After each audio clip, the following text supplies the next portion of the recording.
Assalamualaikum warahmatullahi wabarakatuh. Salam dan bahagia Bapak Ibu Guru Penggerak.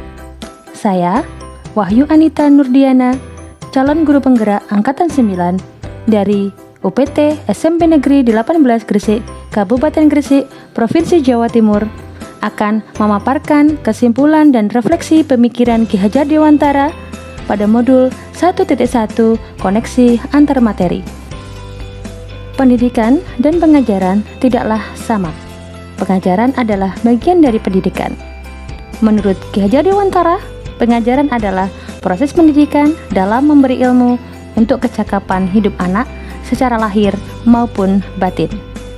Tujuan pendidikan pada hakikatnya adalah menuntun atau memberi tuntunan terhadap segala kekuatan kodrat yang dimiliki anak, agar ia mencapai keselamatan dan kebahagiaan yang setinggi-tingginya, baik sebagai manusia maupun sebagai anggota masyarakat. Pendidikan menciptakan ruang bagi murid untuk bertumbuh secara utuh agar mampu memuliakan dirinya sendiri dan juga memuliakan orang lain serta menjadi mandiri. Sebelum mempelajari modul 1.1 tentang pemikiran Ki Hajar Dewantara, pembelajaran yang saya lakukan hanya sebatas transfer materi pelajaran saja. Saya menganggap ketuntasan dalam penyampaian materi lebih penting daripada memahami karakteristik murid. Biasanya, saya hanya melihat nilai murid dari aspek kognitif saja. Misalnya, saat mereka mengerjakan soal berupa tugas maupun ulangan harian. Jika nilai murid sudah mencapai KKM, dinyatakan bahwa pembelajaran sudah berhasil.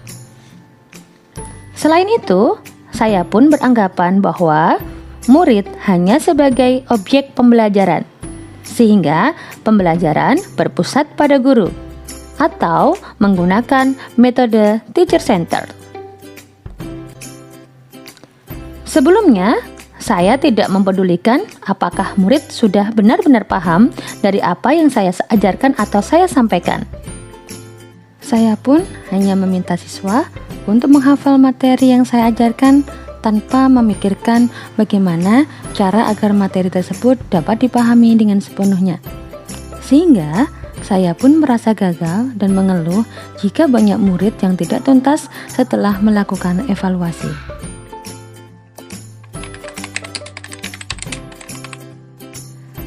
Setelah saya mempelajari modul 1.1 tentang pemikiran Ki Hajar Dewantara, saya menyadari bahwasanya apa yang saya pikirkan dan saya lakukan selama ini tidaklah tepat. Seharusnya saya melakukan proses pembelajaran secara menyeluruh, bukan hanya aspek kognitif saja, melainkan juga aspek afektif, psikomotor, spiritual, dan sosial. Murid bukan hanya sebagai objek pembelajaran, melainkan subjek pembelajaran. Artinya, murid memiliki kebebasan berekspresi, mengemukakan pendapat, berkreasi sesuai dengan metode atau model pembelajaran dan media yang tepat. Guru seharusnya sebagai fasilitator. Dalam proses pembelajaran, guru pun harus ikhlas dengan penuh kesabaran dengan segala ketulusan hati agar terwujudnya pembelajaran yang menyenangkan dan berpusat pada murid. Selain itu, saya harus mempelajari semua karakteristik murid karena setiap anak dilahirkan unik dengan kelebihan dan kekurangannya masing-masing. Saya sebagai pendidik harus menghargai setiap karakter murid. Memberikan kesempatan kepada murid untuk mereka tumbuh sesuai dengan kodratnya masing-masing.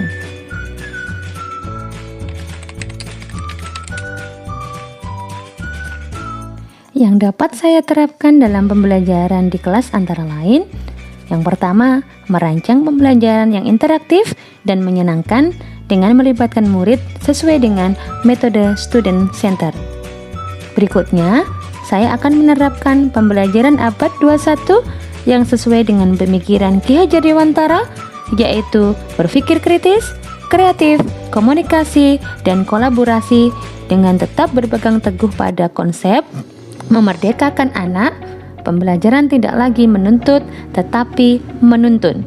Karena tugas guru adalah memberikan tuntunan atau arahan yang baik kepada murid, berusaha menjadi teladan bagi murid baik dalam perkataan maupun perbuatan. Untuk selanjutnya, saya harus mengenali karakter dan latar belakang murid dengan menjalin komunikasi yang baik dengan mereka. Semoga video ini menginspirasi bagi Bapak Ibu pejuang pendidikan. Salam dan bahagia Bapak Ibu guru penggerak. Salam guru penggerak. Bergerak, tergerak, menggerakkan. Assalamualaikum warahmatullahi wabarakatuh.